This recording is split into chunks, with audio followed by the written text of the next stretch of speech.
নমস্কার, সকলকেই স্বাগত জানাই আজকের বিশেষ অনুষ্ঠান। আজকে যে বিশেষ বিষয় নিয়ে আমরা আলোচনা করব সেটি হলো বুধের সঞ্চার। বুধ গ্রহ আগামী ১লা ফেব্রুয়ারি ২০২৪ রাশি পরিবর্তন করবে এবং মকর রাশিতে বুধ কিন্তু প্রবেশ করবে।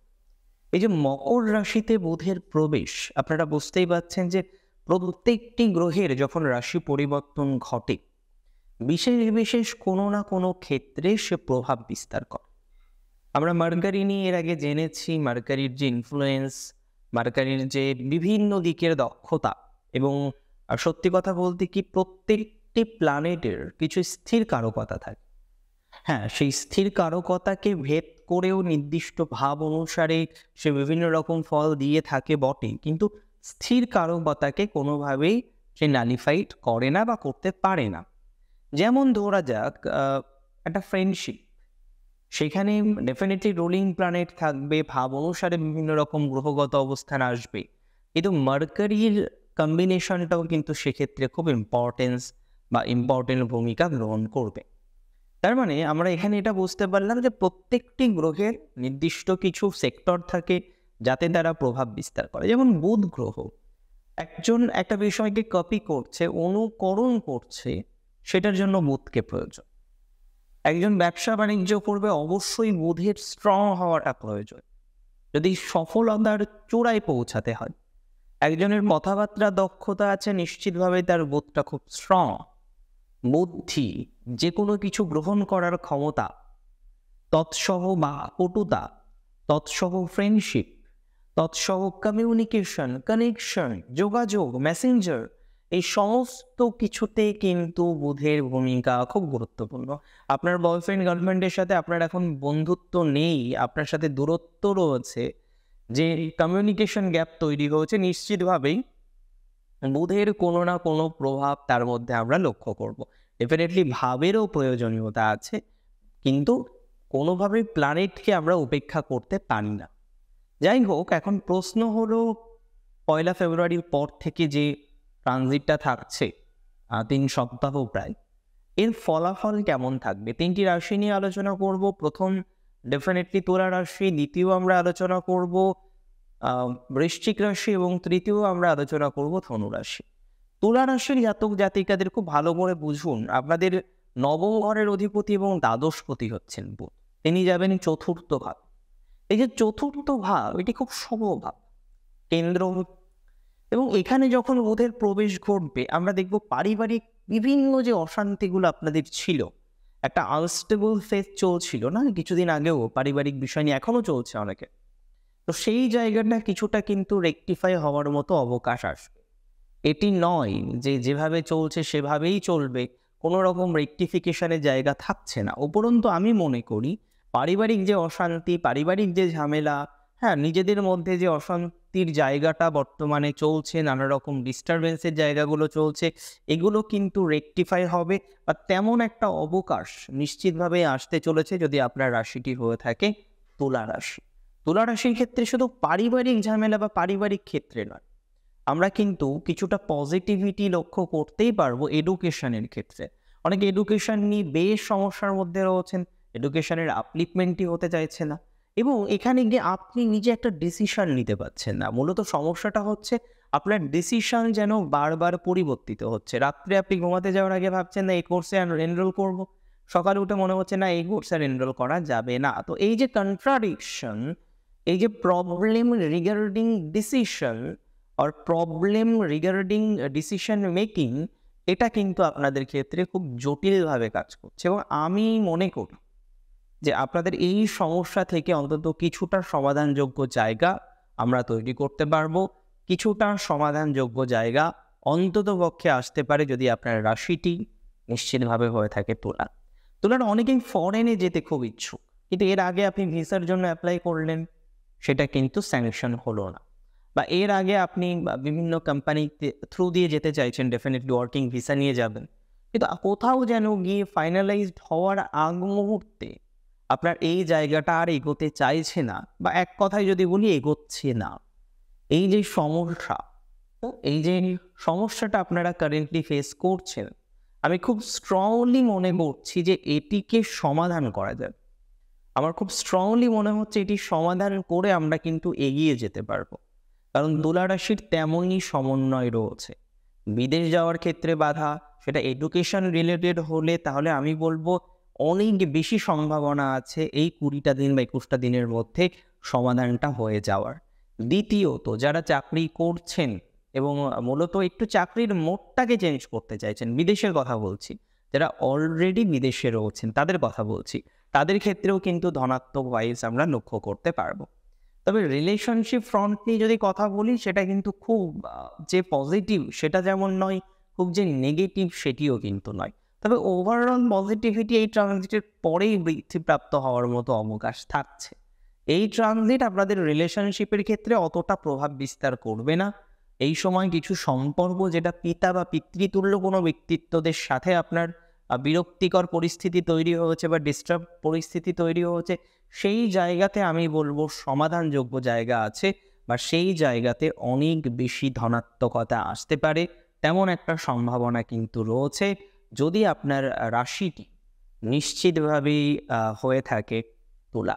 সুতরাং তুলা রাশির জাতক জাতিকাদের এই সংক্রান্ত বিষয়ে একটা ধনাত্মকতা, একটা ধনাত্মক ভাইবস আমরা কিন্তু বৃদ্ধিপ্রাপ্ত হতে দেখব এবং আমরা প্র্যাকটিক্যালি লক্ষ্য করব যে হ্যাঁ, বাস্তবিকভাবে তুলা রাশির জাতক জাতিকাদের এই সংক্রান্ত বিষয়ে ধনাত্মকতা বাড়ছে, ডেভেলপমেন্ট হচ্ছে, অগ্রগতির জায়গা আছে। এর পরের বিষয়টা নিয়ে চলুন আমরা একটু চর্চা করি, কারণ একটি রাশিকে নিয়ে আমরা শুধু আলোচনা করব না। তোলার যে যে জায়গাগুলো পজিটিভ সেটা আমি বলে দিলাম। হ্যাঁ, ফিনান্সিয়াল নিয়ে অনেকের প্রশ্ন থাকে, তবে এটুখানি বলতে পারি আয় এই বিষয়টাই ততটা ত্বরান্বিত হচ্ছে না, তবে ব্যয়ের ক্ষেত্রে কিছুটা স্থিতিশীলতার জায়গা আসবে, এটা নিশ্চিন্তে থাকুন। পরের রাশিটি হচ্ছে বৃশ্চিক। বৃশ্চিকের অষ্টম বুধ গ্রহ, তৎসহ দশম ঘরের অধিপতি হচ্ছেন, তৎসহ একাদশ ঘরের অধিপতি হচ্ছেন বুধ, তৃতীয় যাচ্ছে। দেখুন, এই কম্বিনেশনটাকে নেগেটিভ আমরা ভাববো না, যদিও এই কম্বিনেশন কিছু পরিবর্তন দিতে চাইবে, ইনিশিয়াল ভাবে কিছু পরিবর্তনশীল কিছু অবস্থা সেটিও কিন্তু আপনাদের অনেকেরই আসতে পারে। তবে পরিবর্তন মানেই তো নেগেটিভ নয়। 11th কম্বিনেশন আছে, কিছু শুভ পরিবর্তন আসবে। এই কম্বিনেশনে কিছু যোগাযোগ, বন্ধ যোগাযোগকে কিন্তু ফ্রুটফুল করবে। ধীরে ধীরে দেখবেন যোগাযোগগুলো আস্তে আস্তে বৃদ্ধিপ্রাপ্ত হবে এবং অনেকে লিটিগেশনের প্রবলেমে আছেন বৃশ্চিকের। হ্যাঁ, প্রচুর সমস্যার মধ্যে আছেন, লিটিগেশন রিলেটেড বেশ কিছু ঝামেলা, অশান্তি এগুলো চলছে। আমি মনে করি এই জায়গাটা কিছুটা হলেও ধনাত্মক হবে। আমি মনে করি এই জায়গা থেকে কিছুটা ধনাত্মক ভাইবস বৃদ্ধিপ্রাপ্ত হওয়ার মতো অবকাশ অন্ততপক্ষে থাকবে যদি আপনার রাশিটি হয়ে থাকে বৃশ্চিক। বৃশ্চিকের লিটিগেশনের ক্ষেত্রে পজিটিভিটি দেখলাম, যোগাযোগের ক্ষেত্রে পজিটিভিটি দেখলাম, রিলেশনশিপের ক্ষেত্রে মধ্যম প্রকৃতির ফলাফল প্রাপ্তির জায়গা, মানে খুব নেগেটিভ হঠাৎ করে হবে না। তবে যাদের হিউজ নেগেটিভিটি আছে, 5 বছরের relationship break, don't think that এই 20 ডেজের একটা ট্রানজিটে জায়গাটা ঠিক হয়ে যাবে। বাট হ্যাঁ, কিছুটা এক্সপেকটেশন আমরা রাখতে পারি পজিটিভ দিকে। আর রইল বাকি হচ্ছে, হ্যাঁ, এই কম্বিনেশন কিন্তু আপনাদের যে ভ্রান্ত ধারণাটা তৈরি হয়েছিল বা আপনাকে নিয়ে যে ভ্রান্ত ধারণাটা তৈরি হয়েছিল, অনেক সময় দেখা যায় রিলেশনশিপের যে মানুষ, অপরদিকের মানুষটি ভুল বুঝে চলে যায়। দেখুন, একটা অন্যায় করেছেন, সেটা যদি সত্যি হয়, তার পূর্ণাঙ্গ অধিকার আছে চলে যাওয়ার। সেখানে কোনো রকম কম্প্রোমাইজ সে যদি নাও করতে চায়, সেখানেও আপনার কিছু বলার থাকে না। কিন্তু আপনি ভুল করেননি, কিন্তু সে বুঝলো আপনি ভুল করেছেন, এবং এটার থেকে কষ্টদায়ক, যন্ত্রণাদায়ক জিনিস হয় না। তো প্র্যাকটিক্যালি এটি বৃশ্চিকের অনেকের সাথে রয়েছে, এবং বৃশ্চিক অনেক ক্ষেত্রে হয় কি, কেউ ভুল বুঝলো, তারপরে গিয়ে তাকে আরো বোঝাতে যায় যে না, আমি ভুল নই। এই জায়গা করতে গিয়ে বৃশ্চিক আরো বেশি প্রবলেমের মধ্যে জড়িয়ে পড়ে। তো দেখি, আপনি যখন ভুল নন, আপনি যখন right, don't need to pretend yourself that you are right. কোনো রকমই দরকার নেই তার সামনে বা তাকে বারবার এটা বলা, এটা জানানো যে আপনি রাইট। সেই একটা সময় ঠিক বুঝতে পারবে, কারণ উপরে ভগবান আছেন, উপরওয়ালা আছেন, তিনি নিশ্চয়ই দেখছেন এবং তিনি নিশ্চয়ই এই জায়গাটার সমাধান করার জন্য আমাদেরকে অসীম আশীর্বাদ প্রদান করবেন। এবং এর সাথে আরেকটা কথা আমি আপনাকে বলে রাখি, বৃশ্চিক রাশির ক্ষেত্রে যোগাযোগ নিয়েই একটা কথা বলে রাখি, কিছু ভুল যোগাযোগ আপনি করেছেন, যেটার ফল এখনো আপনাকে পেতে হচ্ছে এবং আপনি খুব কনফিউজ, কারণ যেভাবে আপনার কয়েকটা মাস ধরে সময়কাল চলছে, আপনি নিজেও বুঝতে পারছেন না যে এটা থেকে আদতেও ওভারকাম করা যাবে কিনা, আদতেও কিভাবে ওভারকাম করবেন। কারণ day by day you are facing a new challenge. নতুন, নতুন সমস্যাগুলো আসছে এবং যেভাবে আজ থেকে কয়েকটা বছর আগে আপনার স্টার্টিং হয়েছিল, that was very good. But তারপরে গিয়ে আপনি দেখলেন আপনার অগ্রগতিটা কোথাও যেন থমকে আছে।